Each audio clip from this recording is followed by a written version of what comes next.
Mengejutkan, 4 berita politik terbaru hari ini. Berita pertama, Rocky Gerung, Habib Rizik Syihab, sosok yang membuat istana susah tidur. Habib Rizik Syihab membuat istana susah tidur.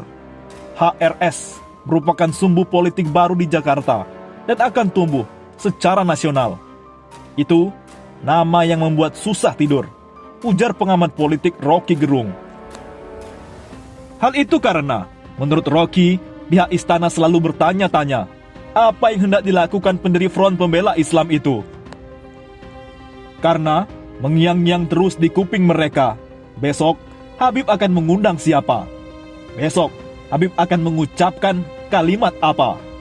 Besok Habib akan diwawancarai oleh siapa? Ujarnya. Sehingga, lanjut Rocky, istana kehilangan fokus sebab ada Habib Rizik Syihab adalah sumbu politik baru di Jakarta yang akan tumbuh secara nasional. Jadi, Habib Rizik berasal dari simpanan memori politik kita tentang perubahan. Kita ingin agar supaya ada pengimbangan kekuasaan, maka itu butuh oposisi, katanya. Namun menurut Rocky Gerung, Presiden Joko Widodo memiliki pandangan bahwa demokrasi di Indonesia tidak membutuhkan oposisi. Berita kedua, jaringan pebisnis dari Cina diduga ada di balik pinjol ilegal. Pengamat teknologi informasi TI, Ruby Alamsyah menyelidiki Cina, hubungan merebaknya pelaku pinjaman online atau pinjol ilegal di Indonesia. Ia menuding operasi jaringan asal Cina adalah penyebab pinjol ilegal tak kunjung mereda. Menurut pengamatan digitalnya, kata Ruby, beberapa ia menemukan pelaku pinjol ilegal berasal dari Cina. Tak cuma sebagai pengembang aplikasi, tapi juga sebagai penyokong dana untuk terus dilahirkannya pinjol baru. Pelaku bisa dimanapun, bisa orang Indonesia, bisa WNA.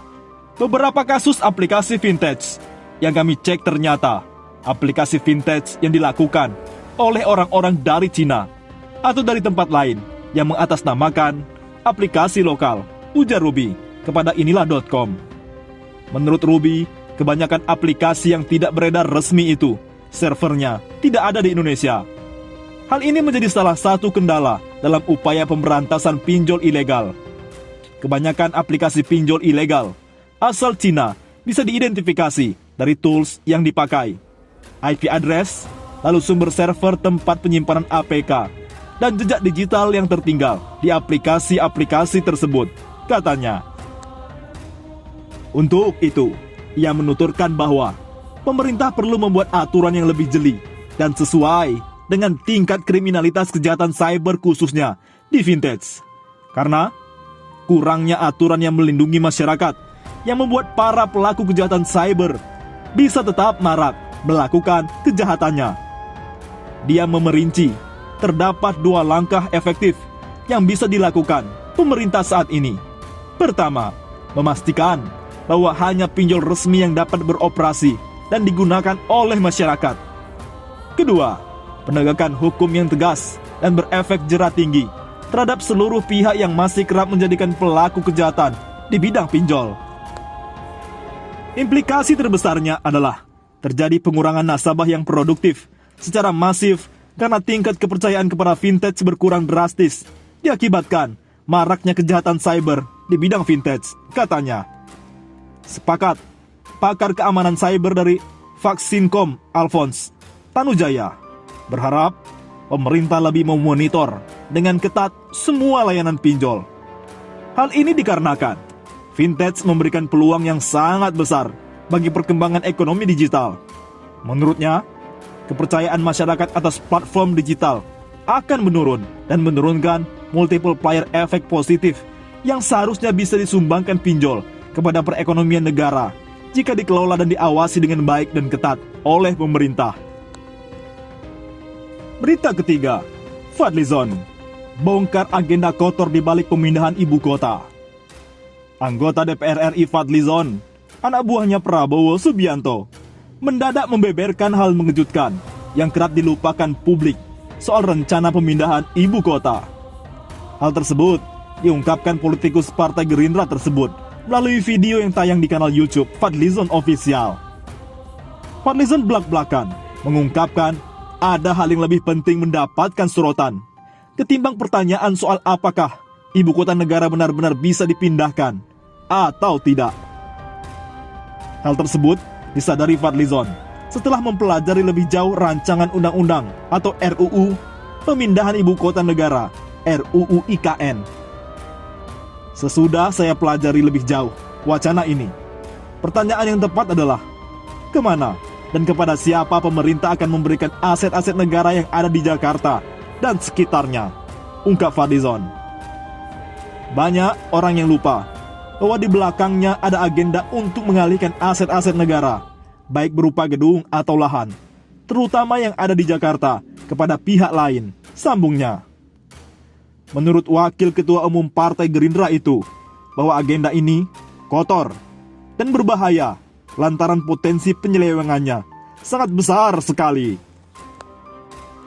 Saya melihat pola semacam ini akan kembali mengulangi tragedi BPPN, Badan Penyihatan Perbankan Nasional, di masa lalu, jelas Fadlizon. Pasalnya, menurut Fadlizon, pada mulanya negara menguasai aset BLBI, Bantuan Likuiditas Bank Indonesia, melalui BPPN. Lalu, aset-aset itu dijual kembali ke konsorsium asing dan swasta dengan harga di bawah harga pasar. Jadi pertanyaan publik sekarang harus berubah. Kepada siapa aset-aset itu akan dialihkan? Itulah konsolidasi oligarki yang terjadi di tengah pandemi. Sungguh tragis dan sungguh ironis, tegas Fadlizon. Sementara itu, kritik soal rencana pemindahan ibu kota tidak hanya disuarakan Fadlizon. Pakar ekonomi Rizal Ramli juga vokal dalam menyuarakan kritikannya. Salah satu hal yang dikritik Rizal Ramli adalah tentang pembiayaan ibu kota baru tersebut. Pertama, disebutkan sebagai pakai anggaran pemerintah. Kedua, nanti dibiayai dengan jual kantor-kantor strategis di Sudirman, depan Monas dijual atau disewakan ke swasta, yang lalu uangnya dipakai untuk membangun, jelas Rizal. Berita keempat, kritik pedas soal ekspor nikel. Faisal Basri, hanya di era Jokowi, Indonesia jadi budak Cina. Konon, senior Faisal Basri ikut memberikan komentar terkait 7 tahun kinerja pemerintahan Presiden Jokowi dari segi ekonomi.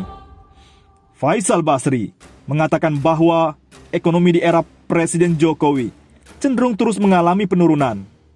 Ia bahkan memprediksi bahwa hingga 2024 nanti, ekonomi di Indonesia akan terus konsisten menurun.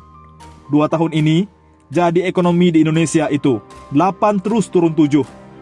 Era SBY itu 6, terus era Jokowi 5. Jadi gagal untuk meningkat sesuai dengan janjinya, kata Faisal Basri.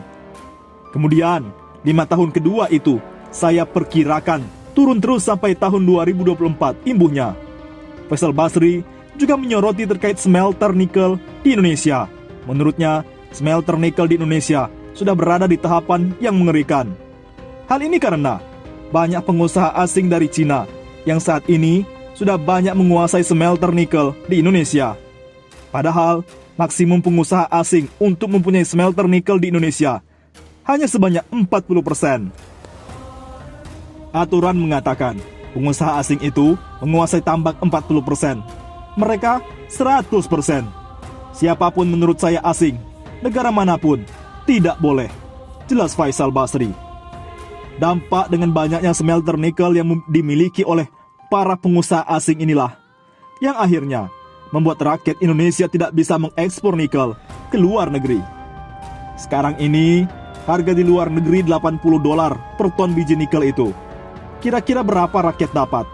Kalau dijual ke mereka itu $19 saja, ujar Faisal Basri. Faisal Basri juga menjelaskan terkait adanya HPM, harga patokan mineral, jika rakyat akan mengekspor biji nikel ke luar negeri. Adanya HPM ini justru dinilai sangat merugikan, karena akan membuat harga jual nikel jadi turun drastis, karena banyaknya biaya yang dikeluarkan. HPM-nya biasanya ditentukan 30, tapi nanti ada ongkos angkut, macam-macam. Terus ada afiliasi. Harga nikelnya 1,7. Apa enggak? Kalau di bawah 1,7 itu, penalti. Tapi sudah, sampai ke pabrik. Kan yang punya nikel ini gak mau dong bawa pulang lagi. Ongkos lagi keluarin duit. Jelas Faisal Basri. Jadi, itu barang afkiran, tapi dipakai juga sama mereka. Jadi ini biadab udah. Harus segera diungkap. Dan setahu saya, yang selalu membela Pak Luhut.